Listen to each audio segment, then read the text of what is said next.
So in this section, I'm going to talk through your thoracic mobility. So your thoracic spine is your big area, your mid-spine in your body. So first of all, I just want to go through two definitions rather. So first being mobility and the second being stability. So mobility is defined as the ability for a joint to move freely or unrestrained. Stability is the ability to sustain or reduce excessive movement whilst there's other areas in your body that are moving. So using these definitions, we can help classify certain parts that will benefit from more stability and other areas that will benefit from more mobility. Poor stability and poor mobility can eventually lead to injuries. So your lumbar spine, for example, so that lower part of your spine, needs a lot of stability, whereas your thoracic spine, which is that big section in the centre, could benefit from being a lot more mobile. So your thoracic spine is inherently stable anyway due to the rib cage, due to the act itself of protecting things like your vital organs. However, increased thoracic mobility can actually help to increase movement patterns, increase your range of movement, improve your posture, allow greater range of movement through exercise, and particularly when we look at training through things like overhead squat positions, overhead positions, and positions where we need to keep an upright chest, so things like your front squat. So if your thoracic spine is lacking in mobility, for argument's sake, if we were to be performing something like a front squat, if we're losing mobility through our thoracic spine, that movement tends to occur through our lower spine, and that's where a lot of people, after performing things like squat moves, can find certainly the next day that they're feeling a tightness or stiffness in that lower back area. So what I wanted to do is take you through 3 different exercises which can help open up and allow some excess mobility through that thoracic spine, which will obviously help you day to day, because a lot of us spend a lot of time in that hunched over position, whether we're on our mobile phones or whether we're on our just in a poor sitting position, or whether we're hunched in front of a computer. So these exercises, or these mobility and stretching exercises, are certainly going to help with that. So the first one that I'm going to do is a prayer position, or a prayer pose. It is very similar to the yoga pose, a child's pose, but there's just a very slight difference in it, and you will find that it will give you a nice stretch across the lats, but it'll also help stretch and open up that mid-back as well. So it can first be performed just on your knees. So you take a position on your knees with your knees nice and wide, so that it allows you have as much mobility and as much range as possible. So from this knee position with a nice wide stance, you're just going to push that bum back. So your hands are going to be in front of you. So hands ideally to start with on top of each other. You're just going to push the bum back, drop your head to the ground and push away. So you'll feel that stretch all through your mid-back. So you can hold that position there for 10, 15, 20 seconds, however long you feel is going to be beneficial for you.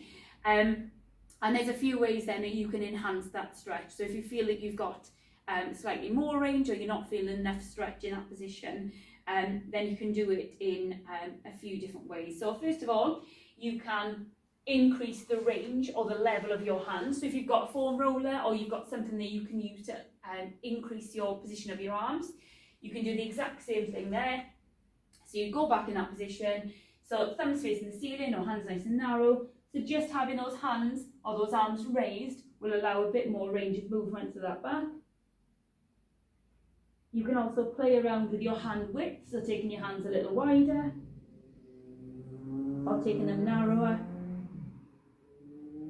Just pushing that, taking a deep breath out and allowing that stretch to come. Again, you can raise the height of that movement. You can either do it with something slightly higher, like a ball for argument's sake. Again, breathing out for that motion and just allowing that chest to fall. Or if you don't have as much range of movement through your hips, you can actually do it from a seated position. So you just have something slightly higher. Again, knees nice and wide, arms on the chair or a bench, and again you're just going to drop through that position there. Again, play around with your hand width, either wider or narrower, and you'll just feel that through different parts of that mid-back. So the next one you can perform is known as a book stretch. So ideally you can use something like a foam roller. If you haven't got something like this available, then maybe just fold up or roll up a blanket or something that's going to be quite firm. So what you don't want is anything that's too soft. So from this position, you're just going to lie sideways. So your bottom leg is going to be fully extended. This arm is going to be underneath. And your top leg is going to be in a full 90-degree position. So just make sure that you're almost in a hip level position there. So that knee is at 90 degrees, hip is at 90 degrees and the knee is at 90 degrees. So from this position, be nice and, just make sure you're nice and comfortable first of all. So that shoulder is underneath that arm, and then you're just going to literally open that book. So you're going to stretch back, reach back as far as you can, feel that stretch through your thoracic spine, and come back and close the book. So you can repeat that a few times, just feel the benefit of that stretch.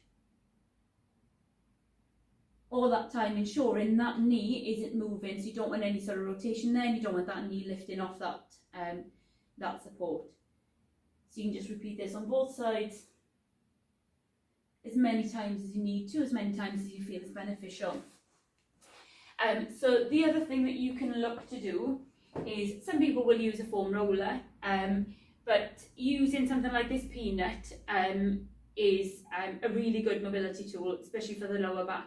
Its design is that it's got that dimple effect in the middle, so it means that your spine effectively sits in between it, so you're not having any damage, you're not causing yourself any pain through it. So from this position, you're going to lie on this little peanut. So it's going to be sitting in the middle of your back. So as you lie down, it'll be sitting in between. So you should feel a pressure on the outside, and obviously that little dimple is going to be sitting through that where the spine would pass through it. So you can cross your arms across your chest, and the really important part of this is to ensure that we've engaged our core. So imagine we're trying to get a connection between our ribs and our hips. So what we don't want is any flaring of the ribs. So we're keeping that core nice and strong, and all we're going to do is perform a very minor, a very small little crunch movement, all the while keeping that core nice and engaged.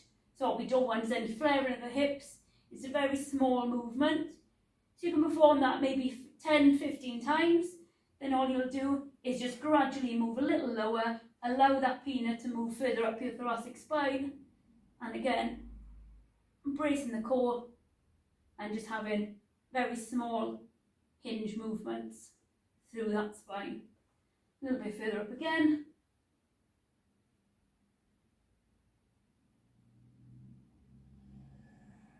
You may feel that some areas are a little more tender than others, and that just may be where there's a little bit more stiffness in your upper back. But then that's something that's also a good alleviator for any sort of tightness there as well. What I'll do is I'll pop a link on for something like this that you can find anywhere online.